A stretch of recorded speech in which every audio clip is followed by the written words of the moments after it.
Did you wind up going deeper into the jungle and seeing how they actually live? So, Can you, or is it dangerous? well, both. Well, I had some trackers with me who were extremely experienced in all of this. They knew where we could and couldn't go, and we went on it took us a week to get to the launch point, and then we went on a 6-day expedition from there, where we're eating fish out of the river, we're drinking out of the river, camping on the beaches. And then we did reach a point where they found signs of uncontacted tribes. And that's when it gets dangerous. And they went, we're going back. Wow. 100% going back. I mean, you have to. For everyone's, there's absolutely no way that you can continue going. You're going to either get killed or be killed. Like it turns into, I mean, these guys turned around, they loaded the shotguns, and they were like, we turned around this moment. They turned to the boat, and like the moment that you Because they know you're there before you know they're there. Oh, they know you're there. Yeah, if you're coming in a boat too, it's probably making a lot of noise. Yeah. Right? Oh yeah. Wait, they hear that thing from a long ways out. 3 weeks ago, some loggers, they found them. They were the chainsaw. The loggers were chainsawing on the Tawamanu River. The loggers were, from the look of I'm kind of Sherlock Holmesing the image I saw. The loggers were cutting this log. They were dead where they were standing. So you think these guys are going cutting this log. And the tribes are surrounding them. They had no idea. Wow. And they just started throwing arrows from the shadows. And so they found the bodies of 2 loggers. See if you can find that, Jamie. This was within August. Peru, tribes killed. There's a picture, like a blurry picture of it. Of the loggers? They don't show you anything. It's just when it comes in the I bet media, you can find it. I bet you can find it. I bet you my guys have it on WhatsApp. Dark web. I bet your WhatsApp group is wild. My WhatsApp group is ridiculous. I got to show you some of the pictures. I got to start sending you some crazy shit. Yeah, let me in. Yeah, man. Let me see some pictures. I promise I won't share them. I got terrible pictures.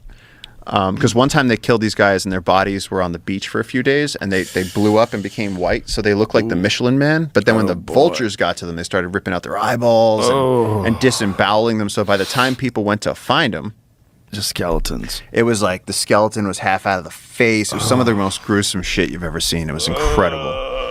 It was incredible. That's like, dude, now because of, just having a large social media following, people just send me their craziest shit. So I got to be careful what I open, because people will send you a video.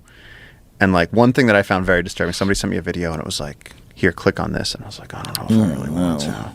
And it was somebody, like, there was like a deer, and he was feeding a deer, and then he takes a handgun and shoots it in the head. And I was like, that's fucking hard. I was like, no. So now I'm careful, but somebody sent me a few weeks ago a video of, which this one I'm probably going to share, but I have to make sure that they don't get me for it. An elephant trainer in India, and he's working next to this elephant, and he's just working next to the elephant doing his thing, and this elephant just decides that today ain't his day.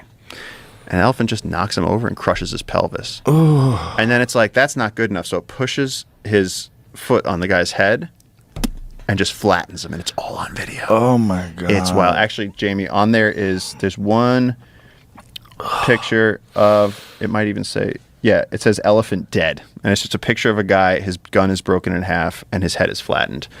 And that's in India, that the elephant just flattened the guy. It was just like, enough is enough. Well, I mean, people torture elephants, man. Oh, yeah. Oh, that's the guy. Oh, boy. Yeah. Oh, God. Yeah. I'm not showing that online. Oh. Yeah. Why'd you make me look at that? Hey, you want the good stuff or not? Yeah, I do. I want the good stuff. Give it to all of me. God, show me the arrows and the guys. I'll show that. The one next to that one is the elephant stepping on the guy. If you want, okay, I'm here. While I'm here, I mean, it's important. People should know not to be. People think elephants are cuddly. They're not. They're not to be messed with. He's just decided he's had enough. This one's horrible because it's not quick. It's not quick. But like, see, this elephant is not. He's probably around this elephant every day, and it doesn't look like he's. See what he's doing? See what he's doing? He's poking the elephant. That shit's annoying. Yeah, and this elephant's going, you know what? That's enough. Look. Oh! Yeah. So at this point... He's already broken at this point. I mean, his pelvis is gone. Even if he lived, he'd be... Oh! Everything's just getting crushed. And... Oh my God. Oh my God.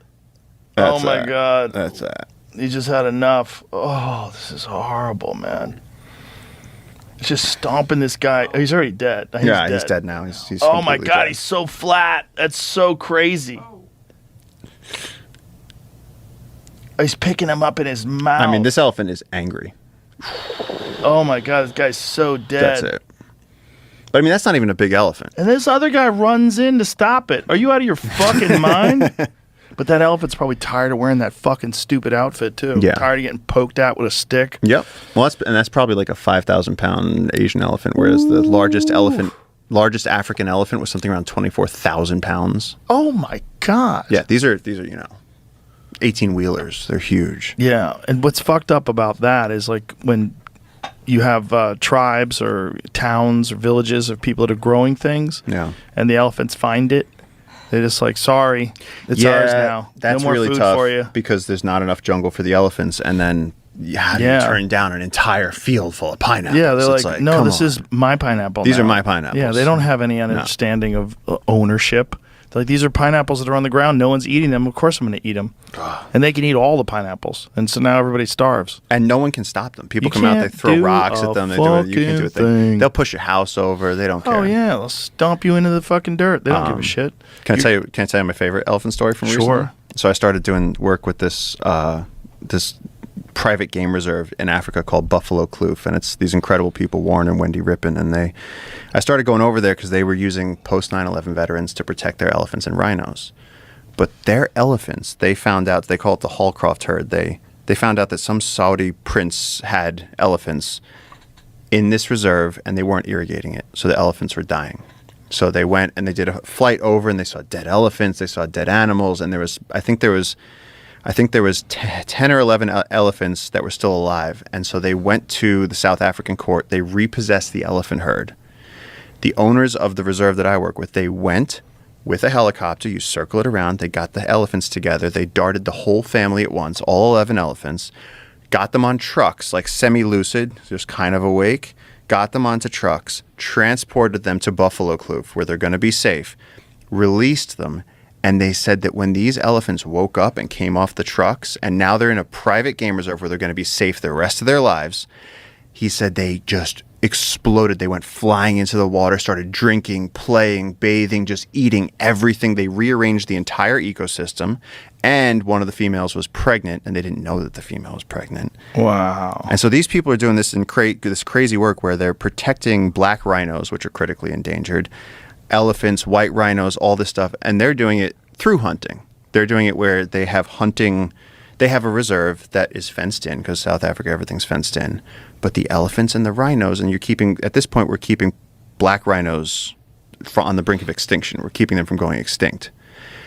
But it's like you go there and these elephants are so happy because they're living in a place where they're free and they're wild. They have food. And they have as much food as they want. They have like 50,000 acres. What a dream for an elephant. To And get you rescued. Darted, you're like, oh, fuck. You see a helicopter and you're like, oh, shit. There's no water here.